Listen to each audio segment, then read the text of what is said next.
근래에 뵙기 아마 오늘 가장 적은 수의 성가대원이 왔는데, 근데 찬양은 제일 좋았습니다.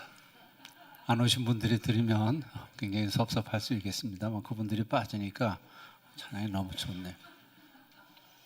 무더운 8월입니다. 우리 주위분들과 같이 8월 한 달 승리합시다. 우리 인사하겠습니다. 아마 휴가들도 많이 가시고 자리도 듬성듬성하고 찬양대도 없고 한 거를 봐서 휴가 피크인 것 같아요.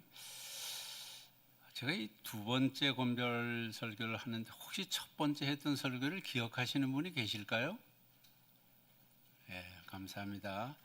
저는 정리하고 있으니까 기억을 합니다만 여러분들은 그랬나? 그래서 제가 미리 올려드리고 여러분들이 보라고 말씀드렸습니다만은 제가 뭐 많은 기대를 하는 건 아니에요. 그래도 한번 이렇게 스케치를 한번 보시면서 전도서 말씀은 이런 내용이구나.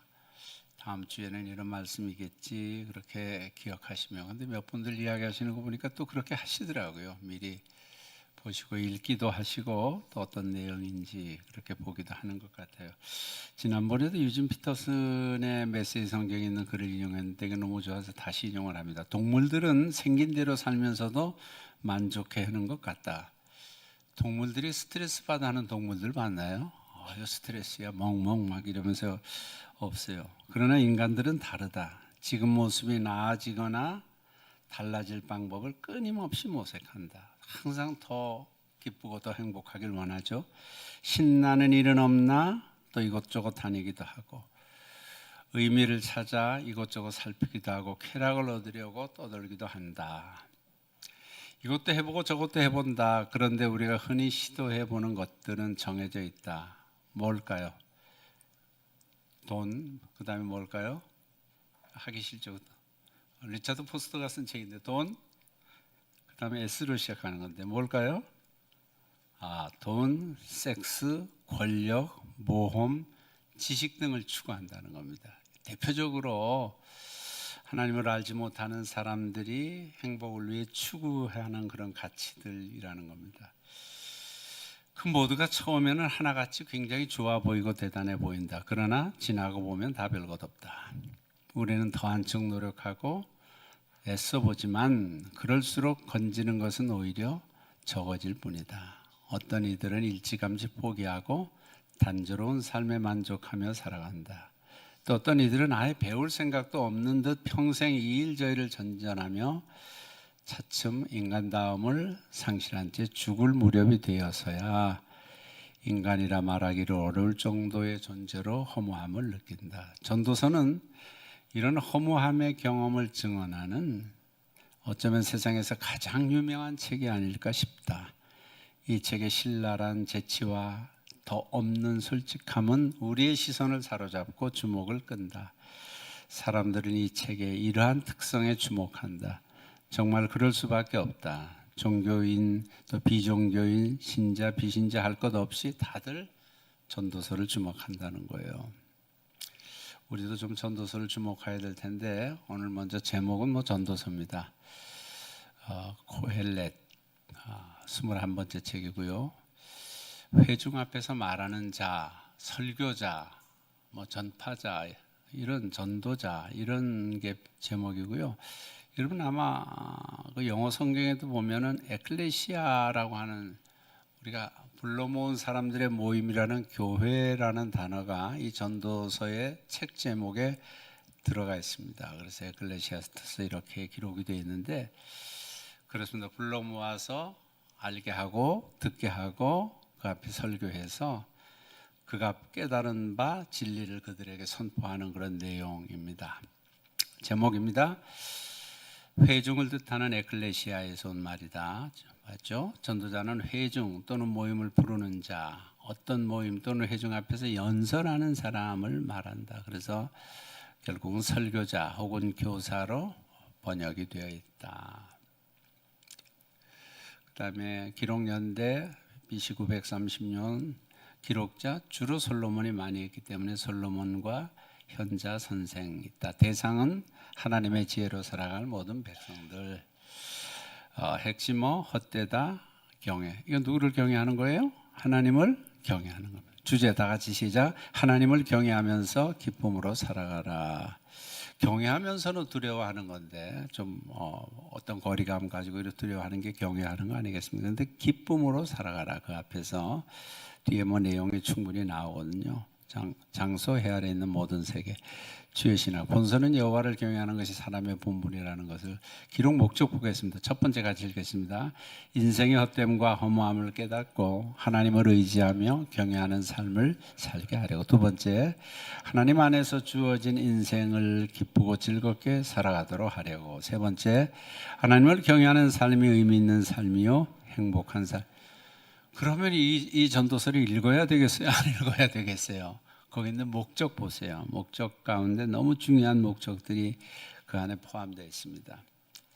우리 현대인의 성경도 같이 읽겠습니다. 인생을 허무의 관점에서 강력하게 조명함으로써 인생을 재발견하려고 하였다.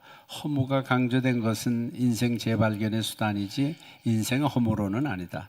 사람들은 부귀와 영화를 한껏 누린 솔로몬이 세상 만사는 다 헛되어 바람을 잡으려는 것과 같다고 하는 것을 귀담아 들어야 할 것이다. 지식을 추구하고 건설하며 농사짓고 전쟁에서 승리하는 이 모든 것은 인생에게 영원을 사모하는 마음을 주신 창조주를 기억하지 않으면 헛된 것임을 그는 시사하였다. 그러므로 하나님을 경외하고 그분의 명령을 지키는 것이 사람의 본분임을 저자는 밝히고. 다 같이 시작. 언제나 창조주를 기억하며 살라. 그를 경외하며 그에게 순종하는 삶을 사는 것. 내용은 어떻게 되어 있는지는 쭉 한번 보시면, 첫 번째는 모든 것이 헛되다 하는 대전제가 앞에 서두에 나와 있고요. 그다음 뭐가 헛되냐? 인생은 헛된 것 중에 지혜, 쾌락, 위대한 업적을 쌓는다고 해도 뭐 노동을 한다고 해도 다 헛되다. 물론 그런 부분들이 중간 부분에 있고요. 마지막은 하나님을 경외하라는 결론으로 정리되어 있습니다. 지난주에도 아가서와 잠언 전도서를 조금 비교했는데, 아가서는 왕 되기 전 청년의 때 사랑을 노래했던 책이고요. 잠언서는 왕 재위지 중년의 나이에 후배들에게 주는 교훈을 정리한 책이고, 전도서는 인생을 회고하면서 노년에 쓴 책입니다. 그러니까 어떤 면에서 인생을 깊이 있게 조망할 수 있는 책은 전도서일 수 있겠어요. 독특성, 정경 논란. 세상에서 가장 제작비용이 가장 많이 든 책이다. 왜 그럴까요? 인생을 다 살아보고 쓴 것이고요. 또 솔로몬 같은 모든 것을 누리고 모든 것을 소유하고 그랬던 사람이 쓴 책이기 때문에 그렇고요. 대신 이해하기 굉장히 어렵다는 겁니다. 좀 철학적이기 때문에 그럴 거예요. 욥기보다도 어렵다 누가 그러더라고요. 구조와 주제 파악이 어려운 책이다. 또 허무, 쾌락, 회의, 신본주의가 혼재된 책이다. 그럼에도 매력과 깊이가 있고 신학자, 철학자, 사상가를 가장 많이 배출한 책이다. 반보고, 헤벨이라고 하는 헛되다. 아벨과 같은 말이라는 거예요. 참 아벨의 삶이 그렇잖아요. 헤벨, 하바림, 헛된 것 중 헛된 것. 그렇게 강조되고 있습니다. 해 아래서, 이 세상에서 사는 삶이 헛되다는 것이 반복되고 있는 단어들을 통해서 볼 수 있다는 겁니다. 해 아래서 29번째, 29회가 나오고 있고요. 전도서의 하나님 다 같이 읽겠습니다. 시작. 세상 일이 헛됨을 알려주시는 하나님. 두 번째, 모든 것이 때가 있음을 알려주시는 하나님. 세 번째, 기뻐하며 선을 행하라 하시는 하나님. 네 번째, 사람의 본분을 알려주시는 하나님. 전에도 보았습니다만은 헛되고 헛되며 헛되고 헛되니 모든 것이 헛되도다. 헤벨, 하바림, 아마르, 코헬렛, 헤벨, 하바림, 코올라. 이거 빨리 하면 방언하게 돼요. 방언이 잘 안 터지시는 분이 이거 매일 한번 해보세요. 헛되고 헛되니 모든 것이 헛되도다 하면 헤벨, 하바림, 아마르, 코헬렛, 헤벨, 하바림, 코올, 하벨 그렇게 기록이 되어 있습니다. 배경. 솔로몬일 경우 뭐 말할 필요 없이 예루살렘으로 볼 수 있고요. 또 그 기록 장소를 이집트의 알렉산드리아 학문의 도시고 또 이집트에서 가장 번화했던 도시고 알렉산드리아로 보는 경연에도 있습니다만 예루살렘을 언급하고 있지만 이는 저자가 이스라엘 왕으로 활동했던 장소를 언급하는 것이지 책 전체의 지리적 배경을 나타내는 것은 아닙니다. 옆에 지도에 있는 것처럼 지리적 배경은 페르시아 제국이나 헬레니즘, 페르시아, 바벨론, 헬라 이 모든 사상과 문화적 영향을 받은 넓은 영토 가운데 있었던 지역에서 있었다. 저자 1장 1절에서 저자는 자신을 다윗의 아들이며 예루살렘 왕이라고 밝히고 있고 12절에서도 마찬가지입니다. 그래서 그렇게 밝히고 있고 그다음에 지난번에도 제시해드렸던 건데 유대인은 이렇게 성경을 읽는다 그랬습니다. 제가 절기를 말하면 여러분들 정답을 말해주시면 77절, 불임절, 유월절, 장막절 이거 시험 나오면 다 이렇게 할 수 있으시겠죠? 그렇게 유대인들이 읽는데 유대인들이 읽는다는 것은 우리 하나님의 백성들이 주의 깊게 우리도 같이 듣고 읽어야 된다는 것을 말해주고 있는 것은 무엇이 헛된가? 헛된 거 많아요. 거기 지혜가 어때다, 쾌락이 어때다, 일이 어때다, 부가 사람들이 다 중요하게 생각하는 거예요. 지혜, 쾌락, 일, 부, 권력, 재물, 장수 그게 다 헛되다는 겁니다. 그게 다 유한한 생명 때문에 다 헛된 것들이다.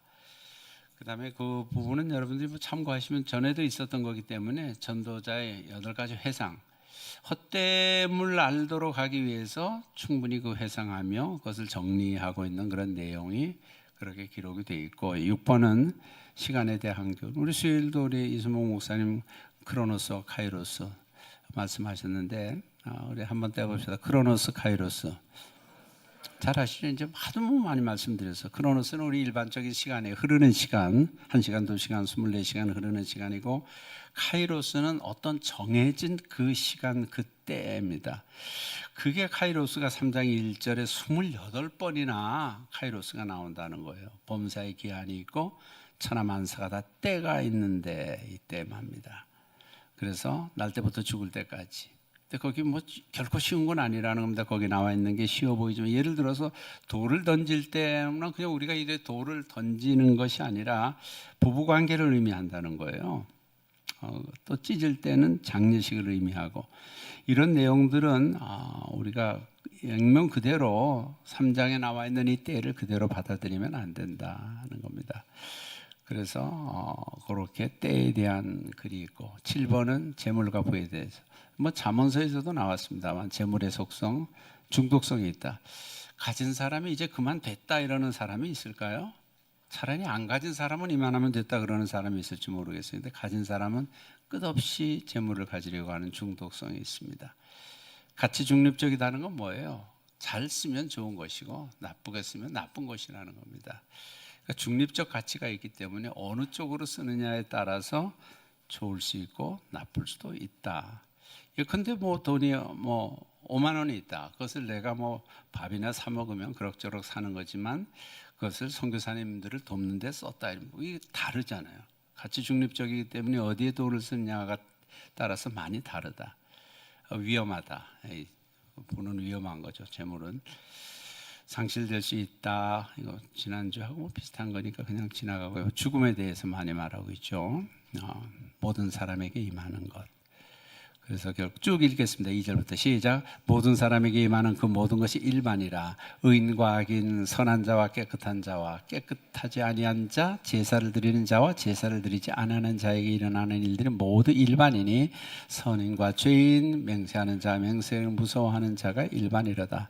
모든 산자들 중에 들어있는 자에게나 누구나 소망이 있으면 산 개가 그러니까 살아있는 강아지가 죽은 사자보다도 낫다는 겁니다. 그만큼 사람들은 삶에 애착이 있고 죽음에 대해서는 참 받아들이기 힘들어하는 거죠.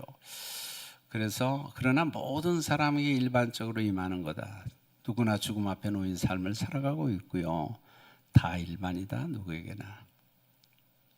여러분에게도 마찬가지죠. 저에게도 마찬가지고 모든 자가 죽습니다. 제가 주보에 메멘토 모리도 썼고요.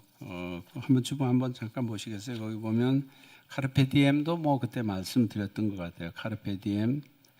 이것도 방언하기 좋은 것 같아요. 한번 따라해보세요. 메멘토 모리, 카르페 디엠, 아모르 파티. 시작.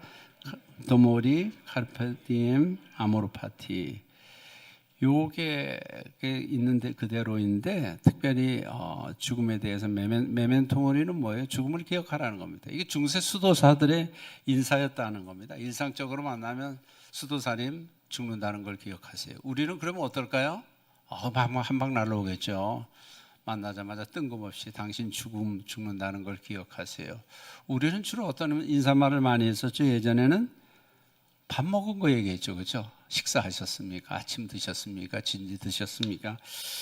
그렇게 많이 하다가 요즘은 뭐 많이 안녕하세요 그렇게 많이 말씀합니다만은 아무튼 중세 수도사들은 만나면 당신이 죽는다는 걸 꼭 기억하세요. 그래 메멘토 모리로 그렇게 인사했다는 것, 죽음에 대해서 말하고 있고요. 삶에 대해서 그것도 같이 한번 읽습니다. 시작. 너는 가서 기쁨으로 내 음식물을 먹고 즐거운 마음으로 내 포도주를 마실지어다.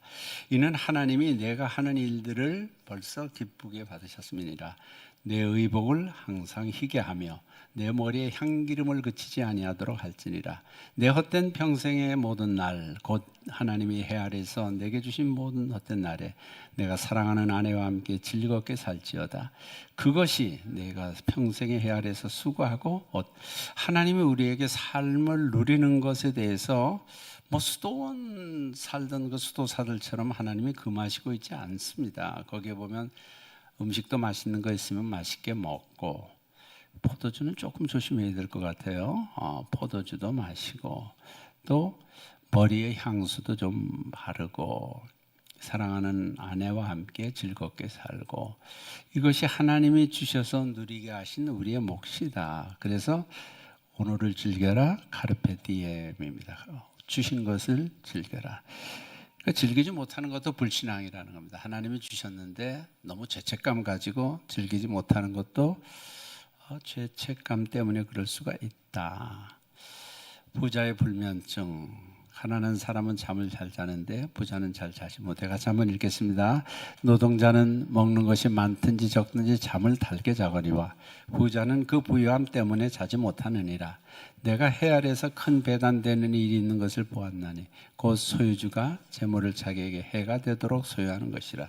그리고 부자의 불면증은 과식, 너무 먹어서 돈 있으니까 먹겠죠. 또 걱정입니다. 그런 것 때문에 그걸 지키려면 또 걱정이 되겠죠. 그래서 바울은 또 강조해서 말하고 있는 게 뭐예요? 같이 읽겠습니다. 빌립보서 시작.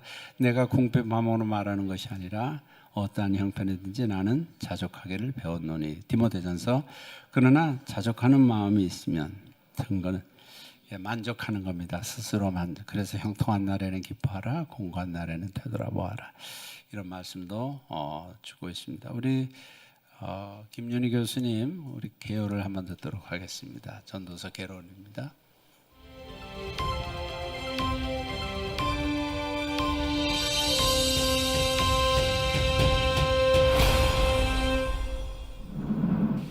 안녕하세요. 이번에는 전도서에 대해 살펴보겠습니다. 일단 전도서라고 하면 유명한 말이 있죠. 헛되고 헛되며 헛되고 헛되니 모든 것이 헛되도다 라는 말씀이 떠오르는데 이 말로 시작해서 이 말로 마친다고 할 수 있습니다.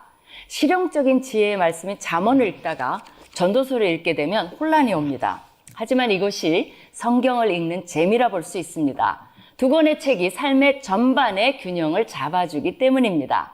그러기에 잠언만 읽으면 안 되고 전도서도 함께 읽어야 하는 것입니다. 전도서의 히브리어 제목은 코헬렛인데 설교자 또는 회중 앞에서 말하는 자라는 뜻을 가지고 있습니다. 반면 우리말 성경은 코헬렛을 전도자로 번역했던 교회 전통에 따라 전도서라는 제목이 남게 되었습니다. 공동 번역에서는 전도자 대신 설교자라는 말을 씁니다. 전도서는 다윗의 아들 예루살렘 왕 전도자의 말씀이라고 하며 시작됩니다. 전통적으로 전도자는 솔로몬이며 재위기간 말년했었다고 알려져 있습니다. 그러나 책에는 실제 솔로몬이라는 이름이 나오지 않습니다. 그러기에 마틴 루터는 전도자가 솔로몬이 아니며 후대 사람이 헛된 것을 쫓아 죽은 솔로몬을 생각하며 전도자를 솔로몬으로 이해하도록 만들었다고 봅니다. 또한 많은 학자들이 후대의 사람들이 무명 작가가 쓴 이 책에 권위를 더하기 위해 지혜의 대표격인 솔로몬을 내세웠다고 주장하기도 합니다. 전도자가 실제 솔로몬인지 아닌지 확실하지 않지만 전도서는 저자는 전도자가 솔로몬으로 이해되도록 또 솔로몬이 연상되도록 썼다는 것에 동의합니다. 그럼 전도서의 저자는 누구일까요? 1장 12절부터 12장 7절에서 전도자는 자신을 나, 전도자는 내가 등의 1인칭으로 지칭합니다. 그러나 책의 서론과 결론을 이루는 나머지 부분에서는 또 다른 익명의 지혜 선생님이 전도자가 이르되와 같이 3인칭으로 전도자를 소개합니다. 그러니까 전도서에는 전도자의 말과 이 익명의 지혜 선생의 말이 공존합니다. 전도서의 저자는 후자일 가능성이 높습니다. 우리는 전도서를 읽으며 전도자의 인생 철학을 논평하도록 인도받습니다. 즉 전도서를 완전히 이해하려면 전도자의 메시지와 이 익명의 지혜 선생의 메시지를 분리해서 평가해야 한다는 것입니다. 익명의 지혜 선생의 메시지가 전도서 본문의 앞뒤를 감싸고 있기 때문에 프레임을 이룬다고 하여 학자들은 그를 프레임 서술자라고 부릅니다. 먼저 전도자의 메시지를 한마디로 요약하면 삶은 헛되다입니다. 헛되다는 말을 40번 넘게 사용하여 어떤 학자의 표현처럼 헛된 인생 예찬론을 펼칩니다. 이것이 그가 해아래 모든 것을 인간 지혜와 세상의 관점을 가지고 관찰한 결과입니다. 삶의 모든 업적이 헛되다고 지적합니다. 지혜가 많으면 번뇌도 많아 지혜도 헛되고, 일에서는 가진 재주로 이웃의 시기를 받으니 일도 헛되고, 쾌락을 누려보았으나 그것도 헛되고, 부자는 부요함 때문에 잠도 제대로 자지 못하니 부를 누리는 것도 헛되고, 권력에서 의미를 찾으려 했으나 그것도 헛되며, 그 외에 재물을 모으는 것, 장수하는 것, 유한한 생명 등 헛됨을 말합니다. 그는 때를 분별할 수 없는 수고도 헛되고 죄악과 불의 등으로 인해 삶이 무의미하다고 결론을 내립니다. 그러면 이 헛된 세상에서 어떻게 살라는 말씀입니까? 전도자는 완전히 비관론자는 아닙니다. 6번에 걸쳐 사람마다 먹고 마시는 것과 수고함으로 낙을 누리는 그것이 하나님의 선물인 줄 또한 알았다고 하며 삶에서의 소소한 것을 즐기고 노동으로 수고한 것을 누리는 것이 소중하다는 인생 철학을 논합니다. 여기에 동의하시는지요? 마지막 부분에 진짜 전도서를 쓴 익명의 저자의 목소리가 등장합니다. 그는 한계가 있는 인간 지혜로 인생을 보면 전도자의 말이 맞다고 동의합니다. 그러나 그것이 인생의 전부가 아님을 지적합니다. 해 아래에만 삶이 있는 것이 아니라 해 위의 것을 찾아야 함을 가르쳐 줍니다. 그것이 12장 8절에서 14절에 잘 드러나 있습니다. 저자는 인간의 본분을 말합니다. 하나님을 경외하고 그의 계명을 지키는 것의 중요성을 가르쳐 줍니다. 하나님께서 인간의 모든 행위와 은밀한 일을 선악간에 심판하시기 때문입니다. 이러한 진리가 없다면 전도자 말대로 우리의 삶은 헛될 수밖에 없습니다. 우리는 우리의 지혜가 아니라 하나님의 관점에서 본 지혜로 인생을 조명해 볼 필요가 있습니다. 그러면 헛됨을 극복할 수 있는 진정한 의미의 인생을 발견할 수 있을 것입니다. 전도서 21세기라는 불확실한 시대에 가장 21세기적인 메시지를 담고 있는 매력적인 책입니다. 인생 진짜 헛되다고 생각하시나요? 그렇지 않을 수 있다고 생각하시나요? 전도서를 묵상하신 후에 여러분을 끝장 토론으로 초대합니다. 몇 가지 메시지 포인트만 나눌 텐데요. 먼저 인생은 헛되다. 전반적으로 주장하는 거기 때문에 1장 2절 처음부터 시작하죠. 몇 번 말하시나요? 전도자가 이르되 헛되고 헛되며 헛되고 헛되니 모든 것이 헛되도다. 몇 번 나오죠? 힘든가요? 5번이나 반복해 나옵니다. 보통 3번만 하면 모든 것을 했다고 하는데 반복해서 그렇게 말합니다. 그렇게 정의 내리고 있습니다. 왜냐 그러면 인생은 영원하지도 않고 또 불가항력적이에요. 내가 어떻게 하려고 해서 한다고 되는 것도 아니고 그런 부분들이 있기 때문에 헛되다는 겁니다. 노력도 헛되고 때로는 그럴 때가 있다. 그래서 1장 4절에 보면 무엇보다도 쉽게 지나간다는 겁니다. 1장 4절에 한 세대는 가고 한 세대가 가고 또 한 세대가 오되 땅은 영원히 있도다. 땅은 영원히 있습니다. 해는 뜨고 해는 쥐되 그 떴던 곳으로 빨리 돌아가고 바람은 남으로 불다가 북으로 돌아가며 이리저리 돌아 바람은 그 불던 곳으로 돌아가고 다 자기의 곳으로 돌아가고 한 시대도 그렇게 돌아가고 인생도 마찬가지라는 겁니다. 다시 돌아간다.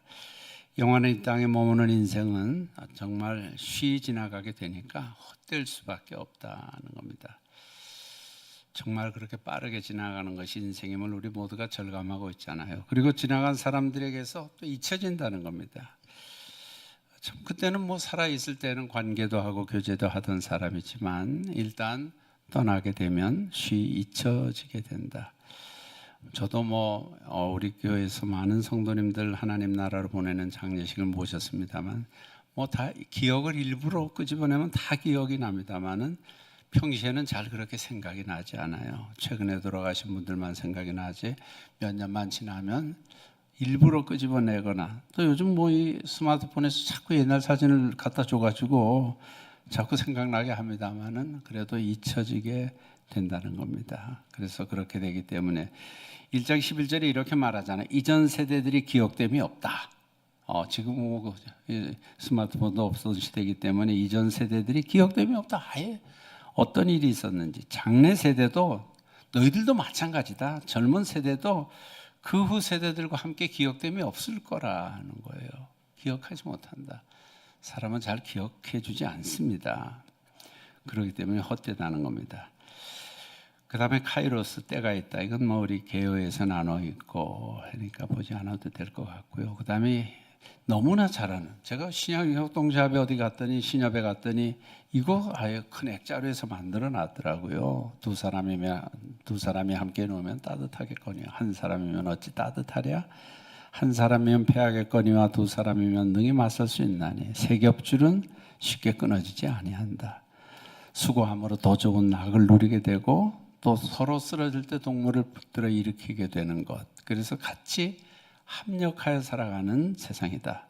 그래서 대표적으로 삼겹줄은 쉽게 끊어지지 않는다. 한 가닥 두 가닥이면 끊어질 수 있겠지만 그래서 인간은 공동체로 창조됐다. 하나님도 공동체로 존재하시고요. 우리도 공동체로 창조되었습니다. 그 원리에 의해서 살아야 승리한다는 것. 함께 울고 함께 웃으면서 공동체적인 기쁨을 누릴 때 우리가 합력을 통해서 시너지도 나고 또 우리가 기쁨도 누릴 수 있게 된다. 혼자 있으면 외롭고 하나님의 맡겨주신 은사와 사역을 잘 감당하기 위해서 우리는 교회가 합력해서 나아가야 된다. 그래서 이 협력의 의미에 대해서 말하고 있고, 그다음에 언어 생활에 대해서 잠언서에서 많이 말씀을 했기 때문에 더 이상 말씀 안 드려도 잘 알고 여러분도 많이 아실 거예요.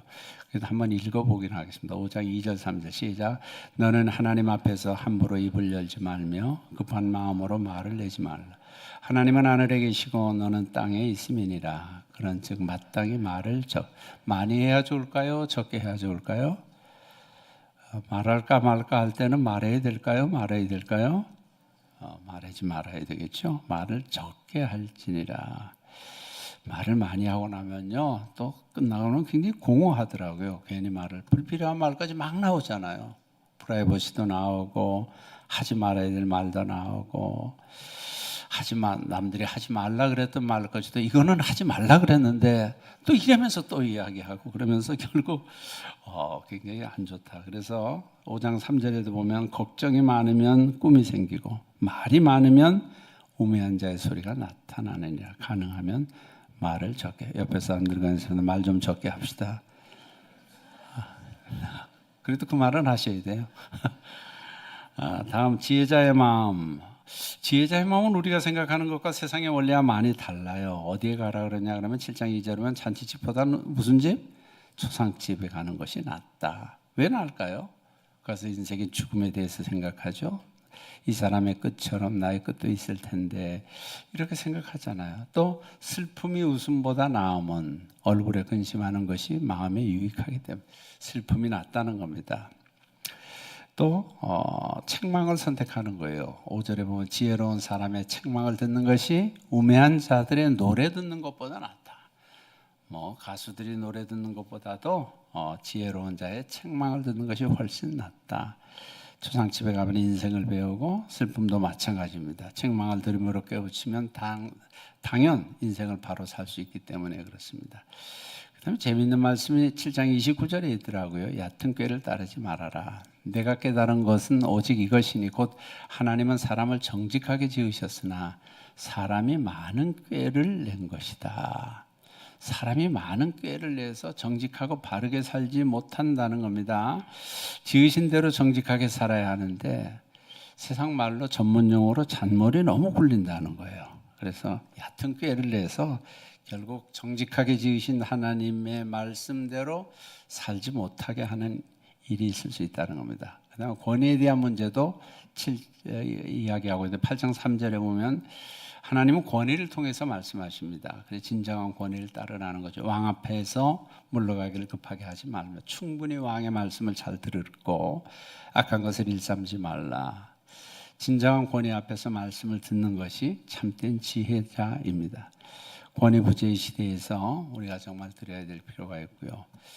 그 다음에 카르페 디엠은 여러분들이 보셔서 아실 거고, 그 다음에 청년의 인생론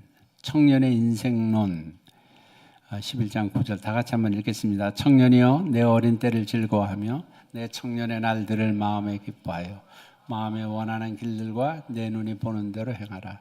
그러나 하나님이 이 모든 일로 말미암아 너를 청년으로 하여금 즐겁게 행복하게 살라는 거예요. 그러나 심판이 있다는 것도 꼭 기억하라는 겁니다. 주신 젊음의 날을 즐기라는 거예요. 그건 결코 죄가 아니라는 겁니다. 뭐 아까 말씀처럼 맛있는 것도 먹고 좋은 곳에 여행도 하고 영화도 보고 인생을 즐기는 것은 좋은 일이다. 그러나 전제 조건이 있는데 하나님을 기억하라는 겁니다. 그러면 못할 것 같은 것도 많죠. 즐기되 하나님을 기억하라. 하나님이 무엇을 원하시는지. 마지막으로 따라해서 창조주를 기억하라. 같이 읽겠습니다. 12장 1절 너는 청년의 때에 너의 창조주를 기억하라. 곧 곤고한 날이 이르기 전에 나는 아무 낙이 없다 할 때가 곧 해와 달과 빛과 별들이 어둡기 전에 비 뒤에 구름이 다시 일어나기 전에 그리하라. 창조주를 하나님을 기억하는 삶. 창조주를 기억하는 것이 사람의 본분이고 그러나 반드시 하나님은 또 그에 대해서 심판하시고 물으신다는 겁니다. 창조주 하나님을 기억하는 것이 우리가 마땅히 해야 될 우리의 본분인 줄 믿습니다. 그렇게 하나님을 기억하면서 자 따라하겠습니다. 창조주를 기억하고 죽음을 생각하며 오늘을 즐겁게 살라. 다 같이 시작. 창조주를 기억하고 죽음을 생각하며 오늘을 즐겁게 살라. 기도하시겠습니다. 하나님 감사합니다. 전도서 말씀을 통해서 저희들에게 지혜롭게 다시 한번 인생을 생각해 볼 수 있는 시간 주셔서 감사합니다. 하나님의 말씀입니다. 저희들이 정직하게 듣고 이 땅에서 사는 동안 말씀하신 대로 창조주 하나님을 늘 기억하고 우리의 끝도 생각할 수 있는 지혜도 주시기를 원하오며 또 매일매일 주신 하루하루를 순간순간을 즐겁게 살아가는 기쁨도 누릴 수 있도록 인도해 주시옵소서. 그래서 인생의 헛된 날 가운데 헛되지 않은 영혼을 삼아는 또 그리고 해 아래서가 아닌 영원한 해 위에 있는 하나님 나라를 사모하며 걸어가는 저희들 되도록 축복해 주시옵소서. 예수님의 이름으로 기도드립니다. 아멘.